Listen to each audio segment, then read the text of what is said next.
semua, kembali lagi di Serba-Serbi PMM bersama aku Elizabeth Rina. Nah, masih di seputaran multimedia, kali ini kita akan membahas mengenai berbagai kriteria yang ada dalam sebuah video. Nah, karena kemajuan teknologi dan internet ini, kita bisa menemukan berbagai video di berbagai platform juga yang telah disediakan gratis dan bisa diakses dimanapun dan kapanpun oleh kita. Salah satunya adalah YouTube. Menurutku ada satu video yang memang menarik untuk dibahas, apakah sudah sesuai dengan kriteria yang memang seharusnya ada dalam sebuah video. Video tersebut berjudul Vaksin yang diupload oleh Kevin Anggara pada bulan Desember tahun 2020. Nah, sebelum kita masuk ke reaction dan membahas apa aja kriteria yang ada dalam video tersebut, sepertinya lebih baik aku menjelaskan dulu apa aja sih kriteria yang memang dibutuhkan dalam sebuah video. Nah, penilaian kriteria dari sebuah video itu dibagi menjadi dua bagian, yaitu ada desain dan konten atau message. Nah, di dalam desain sendiri juga terbagi menjadi dua bagian lagi, yaitu ada style dan organization yang meliputi apakah konten tersebut telah terorganisir dengan baik. Lalu yang kedua, penggunaan transisi dari setiap adegan dalam video tersebut. Dan yang ketiga, apakah terdapat gangguan atau distraksi di latar belakang sebuah video. Lalu yang kedua, itu adalah kreativitas yang meliputi bagaimana penggunaan sudut atau angle kamera, lalu penggunaan sound effect atau musik, apakah sesuai dengan tema video tersebut. Lalu yang kedua, terdapat message atau konten yang ternyata terbagi menjadi tiga bagian. Yang pertama adalah konten yang meliputi apakah topik atau subjek dalam video tersebut terjelaskan dengan sangat baik. Lalu yang kedua, apakah audiens itu dapat mengikuti video tersebut dengan mudah.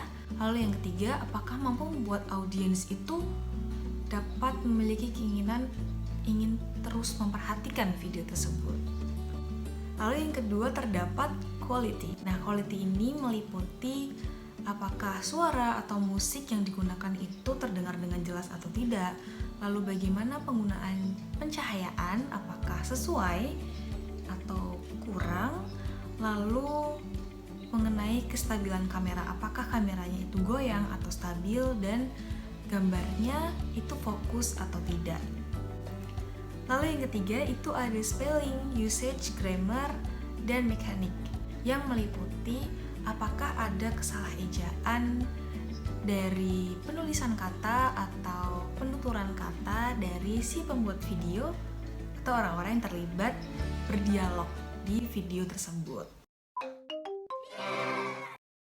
Nah, sekarang kita langsung aja masuk ke bagian pertama, yaitu desain di bagian style dan organization. Dalam video vaksin yang diupload oleh Kevin Anggara ini memiliki konten yang telah terorganisir, tidak memiliki alur cerita yang membingungkan, jadi mengalir dan sangat terorganisir. Dimulai dari dia menceritakan kesehariannya selama di rumah aja waktu pandemi COVID-19 ini. Dari awal dia mencuci tangan, lalu menggunakan masker ketika berkegiatan, hingga akhirnya sampai dalam tema besar yang ingin dia angkat, yaitu vaksin. Nah, selain itu transisi yang digunakan oleh Kevin ini tidak terlalu banyak dan sudah rapi sehingga tidak membuat penonton bingung dan tidak membuat penonton bosan juga untuk menonton. Lalu yang kedua adalah creativity atau kreativitas. Nah, menurutku pribadi video vaksin dari Kevin Anggara ini memiliki kreatif, sudah cukup kreatif karena Kevin tidak menggunakan banyak angle kamera, namun tidak membuat penonton itu bosan dengan jalan cerita yang ia ciptakan.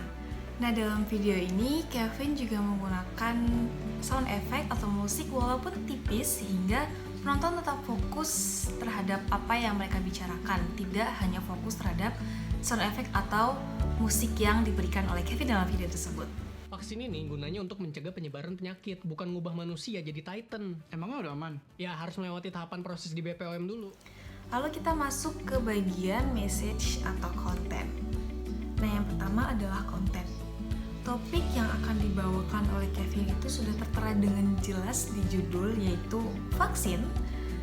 dan akhirnya dijelaskan lebih lanjut sesuai dengan alur cerita dan dialog antara Kevin, Moses, dan Louis dalam ruangan tersebut, sehingga audiens dengan mudah menebak seperti apa alur ceritanya dan sangat mudah untuk mengikuti.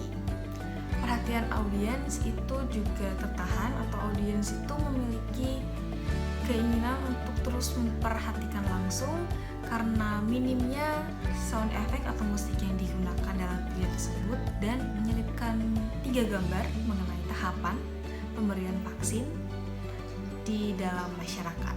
Lalu yang kedua ada quality.